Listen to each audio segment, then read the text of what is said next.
मीराबाई नृत्य करती थी, पर मीराबाई का नृत्य कई लोगों को लगता था नाचने वाली आ गई है।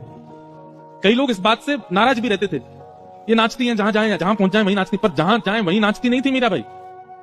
ठाकुर जी का रूप देख करके मीराबाई की स्थिति जब अपने आपे से बाहर हो जाती थी, जब अपने वश में उनका तन नहीं रहता था, तो नृत्य होता था उनसे। एक बार मीराबाई नृत्य कर रही थी, सब लोग दूर दूर हो गए। थोड़े कुछ लोगों को तो प्रेम समझ में आता था मीराबाई का, पर कुछ लोगों को नहीं आता था, दूर दूर हो गए।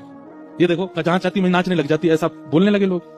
पर तभी क्या हुआ, मंदिर में श्रीनाथ जी के सन्मुख सेवा कर रहे गुसाई जी ने जैसे ही मीराबाई को देखा नृत्य करते हुए, और उसके बाद जब ठाकुर जी को देखा, देख करके इतने प्रसन्न हो गए कि तुरंत ठाकुर जी की माला जी लेकर के बाहर अपरस अवस्था में ही दूर से किसी सेवक को बुलाया, बोले माला पहना दो मीराबाई को।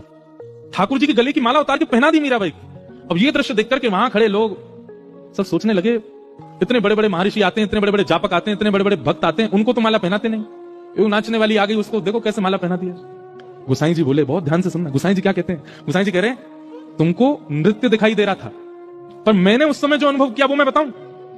बोले मीरा जब नृत्य कर रही थी ना ठाकुर जी के आगे, उस समय मैंने मीरा को देखा, और मीरा को देखने के बाद जब मैंने ठाकुर जी को देखा तो प्रसन्न मुद्रा में ठाकुर जी के दांत दिखाई दे रहे थे, इतने प्रसन्न हो रहे थे, ठाकुर जी के गाल ऐसे गोल गोल हो गए थे, नेत्र जो सदा नीचे रहते हैं वो ऊपर की ओर मीरा को देखने लगे थे, ठाकुर जी की भुजाएं सीधी सी हो गई थी। एक क्षण के लिए ठाकुर जी इतने आनंद में आ गए थे। इसका मतलब है कि मीरा नृत्य नहीं करती है, मीरा नाचती नहीं है, मीरा को ठाकुर नचाता है। वो अपनी तन की स्थिति से जब परे हो जाती है तब नृत्य प्रकट होता है। और भैया दुनिया का नृत्य तो जनों को प्रसन्न करता होगा, पर जिसका नृत्य ठाकुर को प्रसन्न करे उसको तो ठाकुर जी की माला क्या ठाकुर जी को ही प्रदान कर देना चाहिए।